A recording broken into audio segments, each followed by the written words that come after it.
கர்த்தருடைய பரிசுத்த நாமத்திற்கு ஸ்தோத்திரம். சியோன் தொடர் செய்தியில் இன்னைக்கு 4வது செய்தியை தியானிக்க இருக்கிறோம். ஜெபத்தோடு இந்த செய்திக்குள்ளே கடந்து சொல்லும். எப்படி நான் பாடுவேன், என்ன சொல்லி நான் துதிப்பேன், உம்மை எப்படி நான் பாடுவேன், என்ன சொல்லி நான் துதிப்பேன். ரத்தம் சிந்தி மீட்டவரே, இரக்கம் நிறைந்தவரே, ரத்தம் சிந்தி மீட்டவரே, இரக்கம் நிறைந்தவரே, ஐயா இரக்கம் நிறைந்தவரே. ஒபராரி வாரரா ஒப்பரபரி ரவரா உரரா உராரரா உகநகரி ரகரா.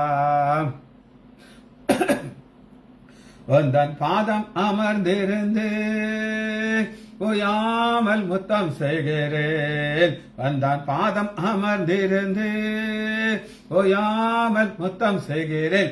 ஐயா ஓயாமல் முத்தம் செய்கிறேன். எப்படி நான் பாடுவேன், என்ன சொல்லி நான் துதிப்பேன். வருகையில் எடுத்துக் கொள்வீர், கூடவே வைத்துக் கொள்வீர். எசப்பா வருகையில் எடுத்துக் கொள்வீர், கூடவே வைத்துக் கொள்வீர். ஐயா கூடவே வைத்துக் கொள்வீர். இவரா இவரரா இப்பரபா இரவரா இகரா இகாரரா இகரபரீரவரா. உளையான சேற்றிலென்று தூக்கி எடுத்தவரே, உளையான சேற்றிலென்று தூக்கி எடுத்தவரே, ஐயா தூக்கி எடுத்தவரே. உமாரா உமாரரா உபரவரி ரவரா. உந்தன் சித்தம் உந்தன் விருப்பம் செய்திடுவேன், உம் சிறப்பம் செய்திடுவேன். ஐயா உம் விருப்பம் செய்திடுவேன். இயேசுவே நாமத்தினாலே ஜெபங்களை பிதாவே, ஆமீன்.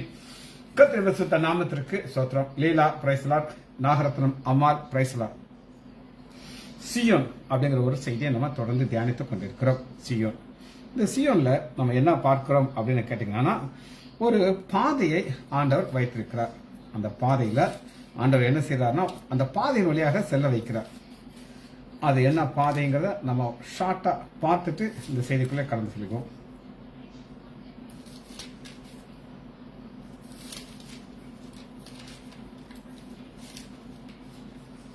சங்கீதம் 84வது அதிகாரம் 5வது வசனம். இதுல இருந்தா நம்ம செய்தி ஆரம்பிச்சோம். சங்கீதம் 84வது அதிகாரம் 7வது வசனம். அவர்கள் பலத்தின் மேல் பலன் அடைந்து சியோனிலே தேவ சந்நிதியிலே காணப்படும். சியோனிலே தேவ சந்நிதி காணப்படும்.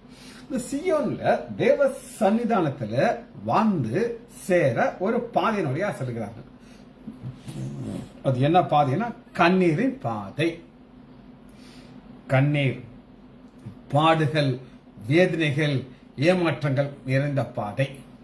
கடினமான பாதையில செல்ல செல்ல செல்ல அவங்களுக்கு வெயில், வெப்பம் அதிகமாகிட்டே இருக்கு, அதிகமாயிட்டு இருக்கு.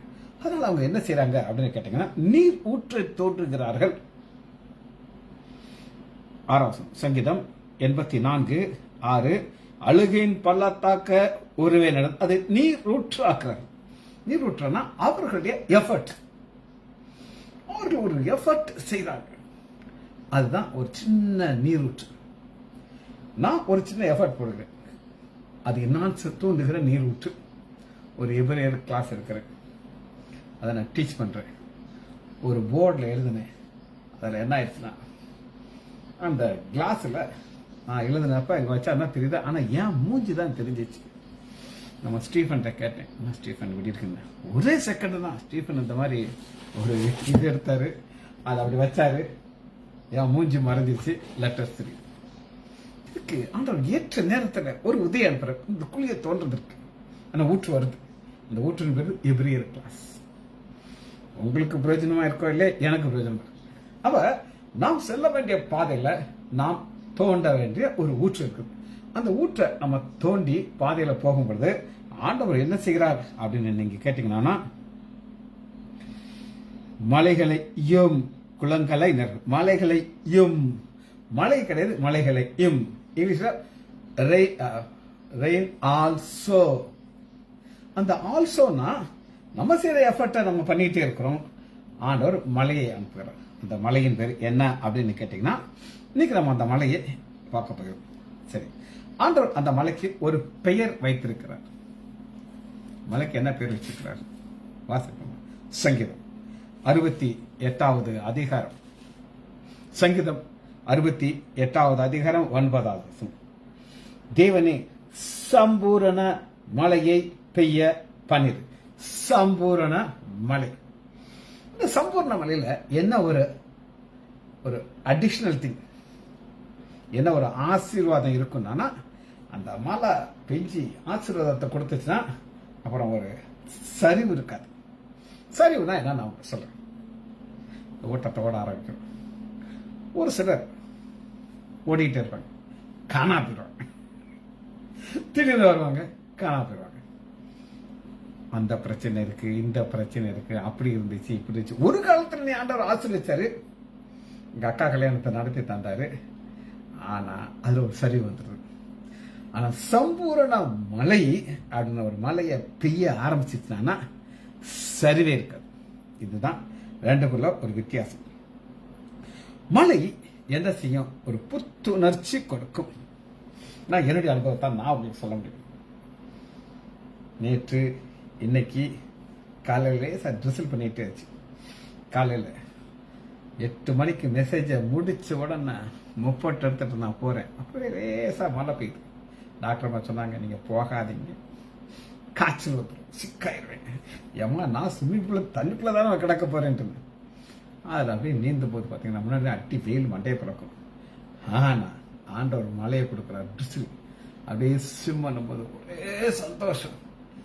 அப்ப அந்த மலை என்ன செய்யும்னா ஒரு புத்துணர்ச்சி கொடுக்கும். பாதை கடினமாக தான் செல்லணும். அந்த கடினமாக செல்லும்போது நமக்கு பலன் இல்லாம போயிடும்.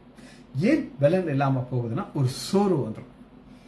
நீ எவ்வளவு தூரம் கடக்கணும், நீ எவ்வளவு தூரம் கடக்கணும், அங்கே ஒரு கேள்விக்கு நம்முடைய இருதயத்தில் வந்துகிட்டே இருக்கும். ஆனா ஆண்டவர் சொன்னா ஒரு சம்பூர்ண மலைன்னு ஒன்று அனுப்புவார். அந்த சம்பூர்ண மலை அனுப்பும் பொழுது என்ன நடக்கும்னா நம்முடைய திகைப்பு போயிடும். யோசேப்பு நம்ம வசனத்தை பார்க்க போறோம். ஒரு இன்ட்ரோடக்ஷன் வச்சுக்கோங்க. யோசேப்பு எல்லாமே எதிர்மறை எதிர்மறை எதிர்மறை. ஆனா என்னைக்கு ராஜாவுடைய பொசிஷன்ல உட்கார்ந்துட்டாரோ அன்னைக்கு அப்பதான் டவுனே கிடையாது. அதுக்கு ஒரு சிறைச்சாலையில் அவர் போக முடியுமா? சான்ஸ் கிடையாது. போர்த்திவார் மனைவி கம்ப்ளைண்ட் பண்ணுவான். போர்த்திவார் மனைவி வாயை பத்தி இப்படி உட்கார்ந்துகிட்டு இருக்கும். ஐயோ தெரியாம இந்த பையன் மேல நான் குற்றம் சொல்லிட்டேன்னுட்டு என் மேல ஆக்ஷன் எடுத்துடும் நான் பயந்துட்டு இருக்கோம். ஆனா சரிவே இல்லாத ஒரு ஆசீர்வாதத்தின் பாதை இதுதான். இந்த பாதை இந்த பாதையில் செல்லும்போது மழை என்ன செய்யும்னா ஒரு நம்பிக்கை கொடுக்கும். என்ன நம்பிக்கையை கொடுக்கும் அப்படின்னு நீங்க கேட்டீங்கன்னா, நான் எந்த எஃபர்ட்ல நான் என்ன செஞ்சேன்? ஒரு நீரூற்றை தோன்றினேன். ஆண்டவர் ஆசீர்வதிச்சார். நீரூற்று ஃபில்லப் ஆயிடுச்சு. நல்லா தண்ணியெல்லாம் குடிச்சாச்சு. தலையிலெல்லாம் தண்ணியெல்லாம் ஊற்றியாச்சு. ஹீட்டெல்லாம் போயிடுச்சு, கண்ணீர்லாம் போயிடுச்சு. இப்ப அடுத்து மழை என்ன செய்யணும் அப்படின்னா குளங்களை நிரப்பணும். குளங்கள்ங்கிறது எதிர்காலத்தில் உள்ள ஒரு ஆசீர்வாதம், எதிர்காலத்தில் கிடைக்கக்கூடிய ஒரு நம்பிக்கை, எதிர்காலத்தில் ஆண்டவர் வச்சிருக்கிற ஒரு ஆசீர்வாதம். அதான் அந்த மழை செய்யும். யோசேப்புக்கு ஒரு நாளும் தெரியாது ராஜாவுடைய பொசிஷன்ல போய் உட்கார போறேன்னு தெரியாது. ஆனா கடினமான பாதை, கண்ணீரின் பாதை, சம்பூர்ண மழை அனுப்புவது அவர் அனுப்புவார். அப்ப இப்ப அந்த நம்பிக்கை எப்படி கிடைக்கும் அப்படின்னு கேட்டீங்கன்னா, தரையில இதுவரை எல்லாமே காஞ்சி போயிருக்கு. யாராவது சொல்லுவாங்களா இந்த கட்டான் தரையில இருந்து தான் புல் முளைக்கும்? புல் முளைக்கிறதுக்கு ஆண்டவர் என்ன செய்திருக்கிறார் அப்படின்னு நீங்க கேட்டீங்கன்னா, அந்த புல்லுடைய விதையை உள்ள வச்சிருக்கிறார். எவ்வளவு வெயில் அடிச்சாலும் அது அழியாது, அது உள்ளதான் இருக்கும். அந்த உள்ள இருக்கிற புல்லுடைய விதை எப்ப அந்த மழை பெய்யுதோ அது அப்படியே முளைச்சிடும். கிரீன். அது கிரீன்ங்கிறது என்ன அப்படின்னு கேட்டீங்கன்னா ஒரு நம்பிக்கை, புத்துணர்ச்சி. அது நம்மை மேலே பார்க்க வைக்கும். என்ன மேல பார்க்கறது, அதான் பிரச்சனை. மோசே ஒரு எகிப்தனை அங்க பார்த்தாரு இங்க பார்த்தாரு, கொண்டு விட்டார். மேல பார்க்கல. ஆனா ஆண்டவர் மேல இருந்தவனை பார்க்கிறாரு. அப்புறம் மோசே மேலதான் பார்ப்பாரு, கீழே பார்க்கறத விட்டுட்டார். ஏன் கீழே பார்க்கறத விட்டுட்டார்னா, எனக்கு ஒத்தாசை ஒரு பர்வதம் இருக்கிறது, அந்த பர்வதத்துல இருந்து எனக்கு ஒத்தாசை வரும். அந்த பர்வதத்துல இருந்து ஒத்தாசை எப்படி வந்துச்சு அப்படிங்கிற மழையா வந்துச்சு. காஞ்ச வாழ்க்கை, ஒரு புல் வருது, அந்த புல் நம்பிக்கை கொடுக்கும். இப்ப மன அழுத்தம் அல்லது டிப்ரெஷன் அப்படின்னு ஒரு மெடிக்கல் ஒரு டெர்மினா இருக்கு. அன்னைக்கு ஒரு நபர், நான் ஸ்விம்மிங் பூல்ல ஸ்விம் பண்ணிட்டு இருக்கேன்.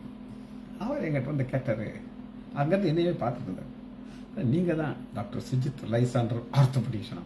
ஆமா அப்படின்னு. எனக்கு ஒரு பிரச்சனை இருக்கு, நான் உங்களை பார்க்க வருவேன். இப்ப நான் சென்னைக்கு நான் போகிறேன், அங்க ஒரு மன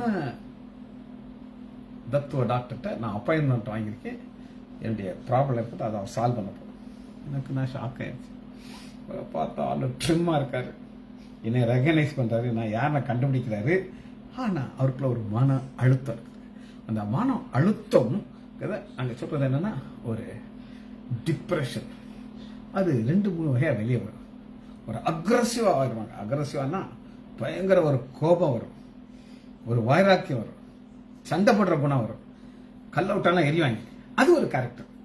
ஆனா அநேக டிப்ரெஷன், பேச மாட்டாங்க, சோர்வா இருக்காங்க.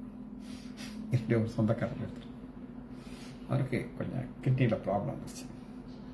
அவர் நல்லா சாப்பிட்ற மனிதன், வீட்டில் சாப்பிட்றத வெளியில ஆட்டிடுறார், புகுந்து விளையாண்டுருவார். அவருக்கு அந்த கெமிக்கல் ஃபுட்டெல்லாம் சாப்பிட்டு அவர் கிட்னியை கொஞ்சம் பாதிக்க ஆரம்பிச்சிருச்சு. யூரியா கூடிருச்சு, கிரியாட்டின் <1 இருக்கணும், அவருக்கு 4 வந்துருச்சு. இப்போ ஒரு டிப்ரெஷன் போயிட்டார். அவருக்கு ஒரு பயம் வந்துருச்சு, நான் வெளியில போனா என்னத்தையாவது தின்னுபிடுவேன், வீட்டில் தான் இருப்பேன், வீட்டை விட்டு போக மாட்டேன். அவர் மனைவி என்கிட்ட வந்து சொல்லி ஒப்பாரி, முன்னாடியாவது நிம்மதியா இருக்கட்டார், இப்ப நிம்மதியா தூங்குறாரு, முடிச்சு போல என்னை கொள்றார். இதுதான் அந்த டிப்ரெஷன்லாம் வருது. இந்த மன அழுத்தம் எப்போ போகும் அப்படின்னு கேட்டீங்கன்னா, நம்ம மேல பார்க்கும்போது போகும். சரி, இப்ப ஒரு டிப்ரெஷன்ல போன ஒரு மனிதன் தான் உங்களுக்கு காட்டப்படும். அவருடைய ஆவி டெட்டா கிடந்துச்சு, டேட். ஆனா இந்த ஆவிக்கு இப்ப ஒரு உயிர் வருது.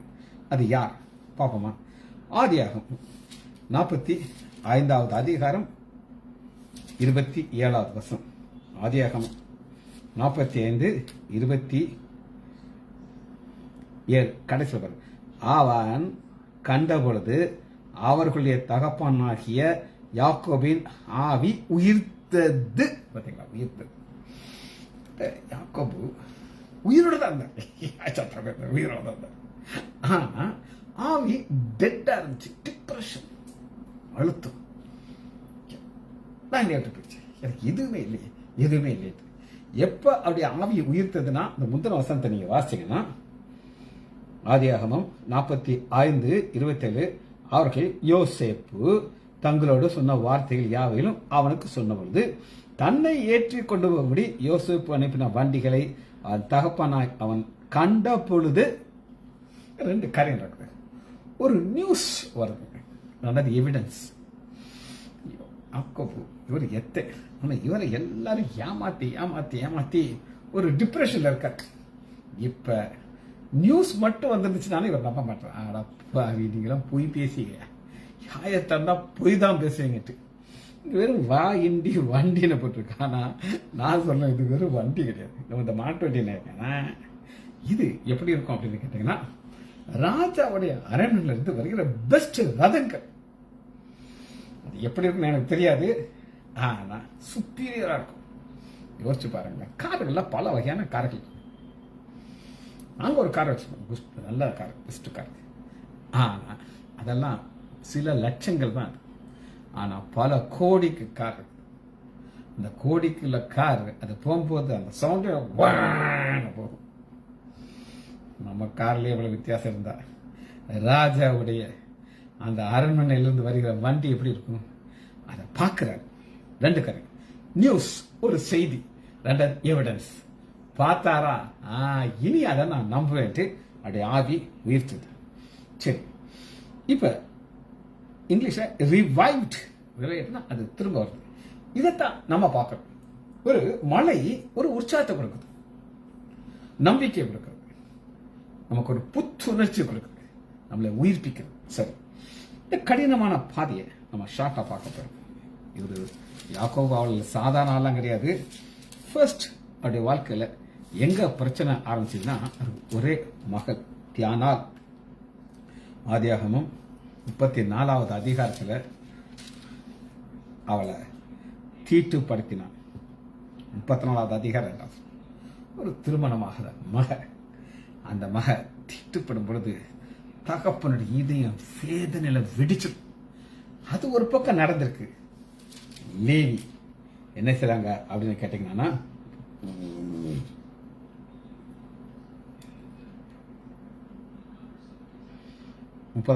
அப்பொழுது யாக்கோபு சிமியோன் லேவியை பார்த்து, இந்த தேசத்தில் இருக்கிற கானானியர்ட்ட என்னுடைய வாசனையை கெடுத்துட்டேன். இது ரெண்டும் அவருக்கு ஒரு டிப்ரெஷன்ல, ஒரு மேக்சிமம் டிப்ரெஷன் போயிட்டார். இது மாத்திரம் கிடையாது. 35வது அதிகாரம் 19வது வசனம், அடுத்த அதிகாரம் தான் 39, 19. ராகேல் மரித்து, வெறும் ராகேல் மரித்து, ஆனா ராகேல் சாதாரண ராகேல் கிடையாது, ஒரு பிரியமானது. இப்ப ஒரு அப்பா அல்லது அம்மாவுக்கு 5 பிள்ளைகள் இருந்ததுன்னா ஒரு பிள்ளை ரொம்ப பிடிக்கும். ஏன்னு தெரியாது, இந்த பிள்ளைய ரொம்ப நேசிப்பான். என் மக டீனா இருக்கா, 2 பசங்க இருக்காங்க, ஸ்டீவ், ஜேடன். அவளுக்கு ஜேடன்னாலே ஒரு ஸ்பெஷல் லவ் இருக்கும். ஸ்டீவ் ரொம்ப நேசிப்பான், இல்லை நான் சொல்ல மாட்டேன். ஆனா ஒரு வித்தியாசமான அன்பு இந்த 2வது பசங்க மேல இருக்கு. நான் எங்க அம்மாவுக்கு பெட் நம்பர் 2. அது மாதிரி இங்க பாத்தீங்கன்னா ராகேல் இவருக்கு ரொம்ப நேசமான மனைவி. அந்த மனைவி இறந்துறார். வாழ்க்கை எப்படி இருக்கும், ரொம்ப சோகமா இருக்கும். இதனால என்ன நடக்குது அப்படின்னு கேட்டீங்கன்னா, வழியிலே அடக்கமான பட்டா. 37வது அதிகாரம் 35, 37, 35. இப்ப குமாரனாகிய யோசேப்பு மரித்துட்டான்னு சொல்லி ஒரு நியூஸ் வருது. ஒரு வார்த்தை இருக்கு, ரொம்ப ஒரு ஆழமான ஒரு வார்த்தை. என்ன அப்படின்னா, 35வது வசனத்தை நான் வாசிக்கிறவங்களுக்கு, அவனுடைய குமாரத்திகள் எல்லாரும் அவனுக்கு ஆறுதல் சொல்ல வந்து நின்றார்கள். ஆனாலும் அவன் ஆறுதலுக்கு இடம் கொடாமல் தன் துக்கத்தோடு என் குமார் அப்ப சாகர வர நான் எப்படிதான் இருப்பேன், துக்கத்தோடு தான் இருப்பேன். இது அனைவருடைய வாழ்க்கையில் நான் பார்த்திருக்கேன். உங்களுடைய வாழ்க்கையில ஒரு வைராக்கியம் இருக்கும். அந்த வைராக்கியம் என்ன செய்ய கூடாது அப்படின்னு கேட்டீங்கன்னா, நல்ல சாப்பாடு சாப்பிடக்கூடாது, அதே நினைச்சிட்டு இருப்பாங்க. அதே மாதிரி தான் இவருக்கு என்ன செய்யல, ஆறுதல் செய்ய இடம் கொடுக்கவில்லை. அந்த அளவுக்கு அவருக்கு அந்த சம்பவம் வர பாதிச்சிச்சு. இதுக்கப்புறம் தான் நம்ம பார்க்கிறோம் 45வது அதிகாரம் 27வது வசனத்துல ஒரு ஆவி உயிர்ப்பித்தது. சரி, இவர்கிட்ட ஆண்டவர் கொடுத்த ஒரு சம்பூர்ணமான மலை இவருக்கு கிடைச்சிச்சு. அதனாலதான் அவர் மறிக்கிற வர அதுக்கப்புறம் ஒரு பிரச்சனை இல்லை, ரொம்ப சந்தோஷமா தன் கோல் மேலே சாய்ந்து கொண்டு தன் உயிரை கொடுக்கிறார். இது என்ன அப்படின்னு கேட்டீங்கன்னா, இந்த மலை ஒரு ஆசீர்வாதன மலை. சரி, அடுத்து இந்த ஆசீர்வாதன மலை யாருக்கு கிடைத்தது அப்படின்னு கேட்டீங்கன்னா, ஆதியாகமம் 41வது அதிகாரம் 45வது வசனம். 45.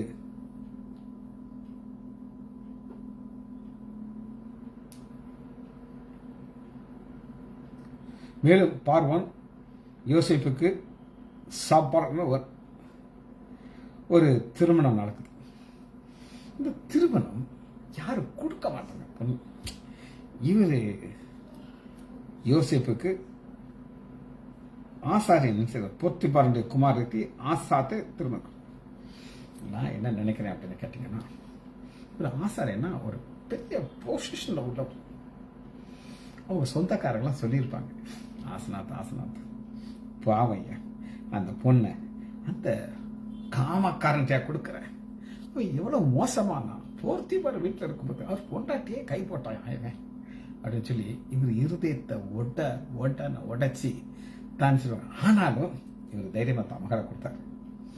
அதனால பண்ண என்ன ஆச்சு அப்படின்னு கேட்டிங்கன்னா, நான் உங்களுக்கு சொல்லியிருக்கேன், பஞ்ச காலம் வரும்பொழுது ஆசாரியுடைய நிலத்தை மட்டும் இவர் எடுக்க மாட்டார். நன்றி விழுகிறேன். அன்னைக்கு அந்த சொன்னவங்களாம் அவங்க சொல்லியிருப்பாங்க, மருமகனாலையா நல்ல பைய தெரியாமல் நாங்கள் சொல்லிட்டோம். ஆனால் சொன்னதான். அந்த அளவு இந்த கடினமான பாதையில் அவர் போக ஆரம்பித்தார். சரி, அடுத்து பாருங்க, சகோதரன் கொலை செய்வதற்கு இவர் எங்க தூக்கி போட்டாங்கன்னா ஒரு துறவுல தூக்கி போட்டாங்க, சாகையாங்க. ஆனா அந்த நேரத்தில் யூதா ஒரு ஆலோசனை சொல்லிருக்காங்க, இதுக்கு ரத்தப்பழி, இதை நம்ம பிசினஸ் ஆக்கிறோம், வித்து காசு ஆக்கிறோம்ட்டு. அதுவும் கட்டாயம் ஒரு வேதனை உள்ளதான். தன்னை ஒரு ஆடு மாடு போல சிலர் விற்கிறதுக்கு கொண்டு வரும். போத்திபார் வெட்ட போறாங்க, போய் குற்றச்சாட்டு. ஆனா சிறைச்சாலையில தேவன் அவரோட கூட இருக்கிறார். அந்த கூட இருக்கும் போதுதான் அந்த ஆசீர்வாத மலை ஸ்டார்ட் ஆகுது. அவருக்குள்ள ஆண்டவர் ஒரு வரத்தை கொடுத்திருந்தார். அது என்ன வரம் அப்படின்னா, ஒரு இன்டர்பிரேஷன். யாராவது ஒரு சொப்பனம் கண்டானா அதுக்கு அர்த்தம் சொல்ற ஒரு பவர் எல்லாருக்கும் கிடைக்காது. ஆனா அந்த வரத்தை ஆண்டவர் கிரியை செய்ய, அது கிரியை ஒர்க் பண்ண ஆரம்பிச்சார். ஒர்க் பண்ண ஆரம்பிச்ச உடனேயே அங்கிருந்து என்ன செய்யுது, அந்த ஆசீர்வாதத்தின் மலை ஸ்டார்ட் ஆகுது. தூரல் தான் வர ஆரம்பிக்குது. இவர் எங்க போயிடுறாரு அப்படின்னு கேட்டீங்கன்னா, சிறைச்சாலையில் இருந்துட்டு அரண்மனை போயிடுறாரு. இதை நம்ம எப்படி பார்க்கலாம் அப்படின்னு கேட்டீங்கன்னா, டீப் பிட், ஆழமான குழியில் இருந்து எங்க வர வந்துடுறார் அப்படின்னு கேட்டீங்கன்னா, ஹையஸ்ட் பீக், சிகரம். இங்க வந்தாச்சா அதுக்கப்புறம் என்ன கிடையாது அப்படின்னு கேட்டீங்கன்னா, பேக் சைடு கிடையாது. யோசிப்பு வாழ்க்கையில் அதுக்காக தான் பிரச்சனை வந்துச்சு. ஒரு பிரச்சனையும் வராதபடி ஆண்டவர் ஒரு வித்தியாசமான பாதையில் அவரை கொண்டு போறதற்கு உதவி செய்தார். சரி, சம்பூர்ண மலை அடுத்து யாரை நம்ம பார்க்கலாம் அப்படின்னு கேட்டீங்கன்னா, எடுத்துக்கோமா, எஸ்தர் 4வது அதிகாரம் 14வது வசனம். எஸ்தர் 4:14. இப்ப ஒரு பாதை. இந்த பாதையில நான் ஏற்கனவே சொன்னாப்புல அந்த வசனத்தை வாசிக்கிறேன். நான் ஒரு சில லேட்டா வந்திருக்கேன். சங்கீதம் 84வது அதிகாரம் 6வது வசனம். ஆளுகையின் பள்ளத்தாக்கி உருவ நடந்து அதை நீரூற்றாக்கி கொள்ளுகிறார்கள், மலையும் குளங்கள். நீரூற்று ஆக்கி கொள்ளுகிறார்கள் அப்படின்னா ஆண்டவர் ஒவ்வொருத்தருக்கு நீரூற்று கொடுக்கிறார்.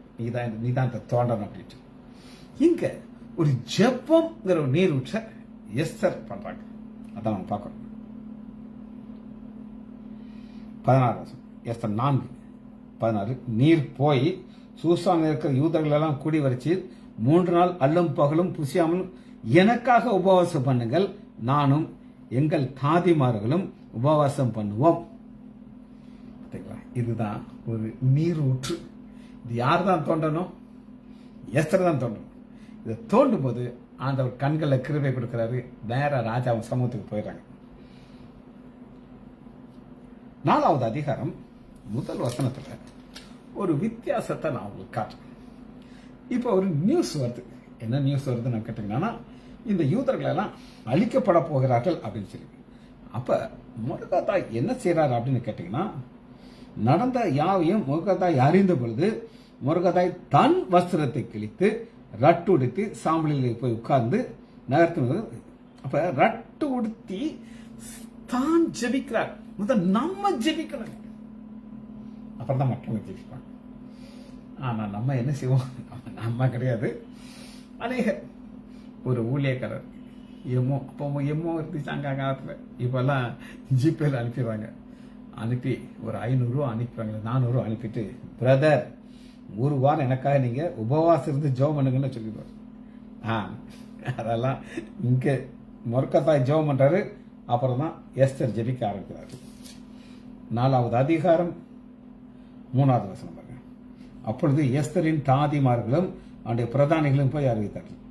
ராஜா தீஸ் இப்ப எல்லாவற்றையும் இவர் என்ன சொல்றாருன்னா, இதுதான் என் பாதை, நீ ட்ரெஸ் எடுத்து நான் போட முடியாது. நம்ம வாழ்க்கையில் ஒரு ஸ்ட்ராங் ஒரு ஸ்டாண்ட் எடுக்கணும்.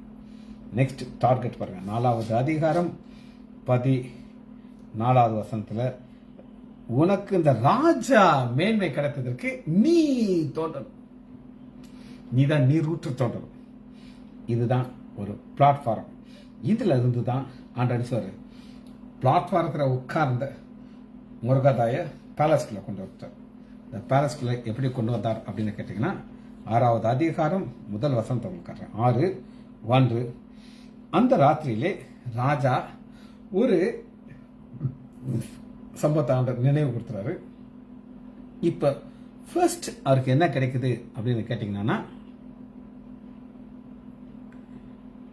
6வது அதிகாரம் அலங்கரிக்கிறாங்க, ட்ரெஸ் எல்லாம் போடுறாங்க, ஒரு ப்ளூ கலர் ட்ரெஸ் எல்லாம் போட்டுட்டு, இது ஒரு சாம்பிள். இப்ப தீபாவளி, நீங்க நல்லா ஒரு பந்தாவா ஒரு கார்ல போய் ஒரு ஸ்வீட் ஸ்டால போய் இறங்குனீங்கன்னா, அவன் என்ன செய்வான், உங்களை பார்த்துட்டு கொஞ்சம் ஸ்வீட் எடுத்து கொடுப்பான். சார் சாட்டு பார்த்து கூட சாம்பிள் எல்லாத்தையும் கொடுக்க மாட்டான், கொடுத்தா காலியா போய். ஆனா நீங்க ஒரு 2 கிலோ 3 கிலோ வாங்குங்கிற நிச்சயத்தில் கொடுப்பான் அந்த சாம்பிள். அந்த சாம்பிளை காட்டிட்டு எல்லாத்தையும் பார்த்துட்டாரு, கனம் பண்ணிட்டாரு.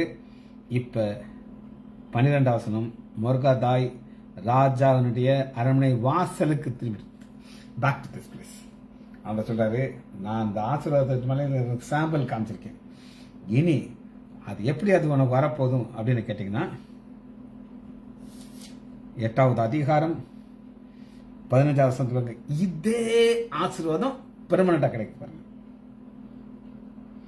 8:15. அப்பொழுது முருகதா இளநீளமும் வெண்மையான ராஜ வஸ்திரமும் பெரிய பொன்முடியும் பட்டு ரத்தாம்பரம் அணிந்தவனாய் ராஜாவுடைய அரண்மனையிலிருந்து புறப்பட்டு சூசானம். இது பெர்மனன்ட். ஆசீர்வாதத்தின் மழை பெஞ்சிச்சுனா சரிவு இருக்காது, யோசேப்புக்கும் சரிவு இருக்காது, யாக்கோபுக்கும் சரிவு கிடையாது, முருகதாய்க்கும் சரிவு கிடையாது. ஆனா நீங்க செய்ய வேண்டியதை நீங்க செய்யணும். ஆண்டவர் அனுப்புற சம்பூர்ண மலையை ஆரம்பிக்கும். அதனால என்ன நடந்துச்சு அப்படின்னு கேட்டீங்கன்னா, அழுகை, கண்ணீர், ரட்டு எல்லாம் போயிடுச்சு. 8வது அதிகாரம் 16. இவ்விதமாக யூதர்களுக்கு வெளிச்சம், மகிழ்ச்சி, களிப்பு, கனம் உண்டாயிற்று. எல்லாம் போக போக போக அந்த உயர்வு ஆண்டவர் கொடுத்துக்கிட்டே இருப்பார். என்ன வராது அப்படின்னு கேட்டீங்கன்னா, அடிஷனலா ஒரு போனஸும் கொடுக்குறாரு. தீபாவளி நேரத்தில் அதுக்கு போனஸ் கொடுப்பாங்க. 8வது அதிகாரம் 7வது வசனத்துல பாருங்க. அப்பொழுது அகஸ்வரு ராஜா ராஜாத்தியாகிய எஸ்தரையும் யூதனாகிய முருகதாயை நோக்கி, இதோ ஆமான் வீட்டை எஸ்தருக்கு கொடுத்தேன். நான் கொஞ்சம் யோசிச்சு பார்ப்பேன்.